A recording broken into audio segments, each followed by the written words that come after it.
بسم اللہ الرحمن الرحیم۔ نبی اکرم صلی اللہ علیہ وسلم کا ارشاد مبارک ہے کہ جب مؤذن اذان دیتا ہے تو جو بندہ اس کے کلمات کے ساتھ ہو بہو اسی طرح دہراتا ہے تمام کلمات، تو جب وہ اذان ختم ہو جاتی ہے اس کے بعد پھر وہ درود شریف پڑھ کے میرے لیے مقام محمود کی دعا مانگتا ہے، یعنی وہ اذان کے بعد کی جو دعا ہے وہ درود شریف دعا، اور مؤذن کے ساتھ وہی کلمے اسی طرح دہرانے،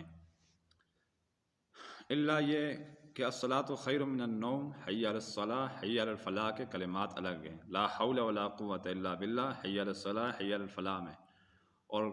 قد قامت الصلاح میں اقام اللہ و ادامہ، یعنی اقامت کا جواب بھی دینا چاہیے، الصلاۃ خیر من النوم، صدقت و بررت، اس کے علاوہ ہو بہو وہی کلمے پڑھنے، تو اس کے لیے میری شفاعت واجب ہو جاتی ہے۔ آپ صلی اللہ علیہ وسلم نے ارشاد فرمایا میری شفاعت اس کے لیے واجب ہو جاتی ہے، اس پر جنت واجب ہو جاتی ہے اس بندے پر، تو یہ بڑی خوش نصیبی کی بات ہے۔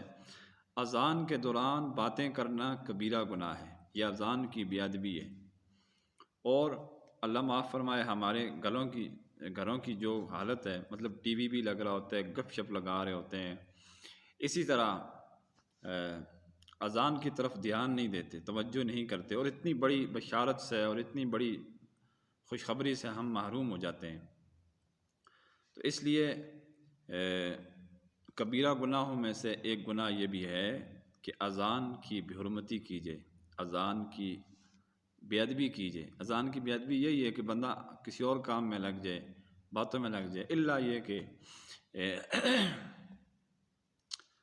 پیشاب کر رہا ہو یا کھانا کھا رہا ہو، اس صورت میں خاموش بیٹھا رہے، جواب اس پر لازم نہیں۔ اس کے علاوہ بندہ جو فارغ ہے تو وہ اپنا کام روک دے اسی جگہ، تو بس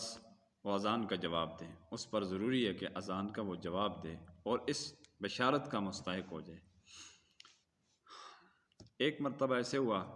کہ ملکہ زبیدہ چھوٹی بچی تھی، جب اذان ہوئی تو گھروں کی ان کی تربیت ایسی ہی تھی، جب اذان ہوئی تو وہ ایک جھولے میں بیٹھی ہوئی تھی، اذان ہوئی تو اس نے اپنے سر پہ دوپٹہ کر لیا احترام کی وجہ سے، تو جب اس کا انتقال ہوا، سوال و جواب ہوا قبر میں، تو پھنس گئی۔ وہ تو بادشاہ کی بیوی تھی، ہارون رشید کی، لیکن اللہ تعالیٰ نے فرمایا پریشان نہ ہو، تمہاری ایک نیکی ہمارے پاس ہے، ہم تمہارے گناہ معاف کر دیتے ہیں، اور وہ نیکی یہ ہے کہ تم چھوٹی سی تھی، تم نے اذان کا احترام کیا تھا، اس وجہ سے ہم نے تمہاری بخشش کر دی، تمہارے گناہ معاف کر دی۔ ملکہ زبیدہ ہارون رشید کی بیوی ہے، بنو امیہ کے بادشاہ تھے، تو یہ بہت مطلب ضروری چیز ہے کہ اذان کا ہمیں احترام کرنا چاہیے، اور اس کے بعد دعا پڑھ کے، درود شریف پڑھ کے، دعا پڑھ کے جو ہے اپنے لیے بھی بے شک دعا مانگیں، ملک کے حالات کے لیے بھی دعا مانگیں، تو اس صورت میں دعا قبول ہوتی ہے۔ ایک حدیث میں یہ بھی آتا ہے کہ جب اذان ہوتی ہے تو اذان ہونے کے بعد، کیونکہ اذان لوگوں کو بلانے کے لیے، یعنی نیک عمل کے لیے نماز کے لیے ایک دی جاتی ہے اذان، تو اس صورت میں حوریں، حدیث کے اندر آتا ہے کہ بناؤ سنگار کرتی ہیں، یعنی وہ حوریں جن کی ابھی تک کسی مسلمان کے ساتھ شادی نہیں ہوئی،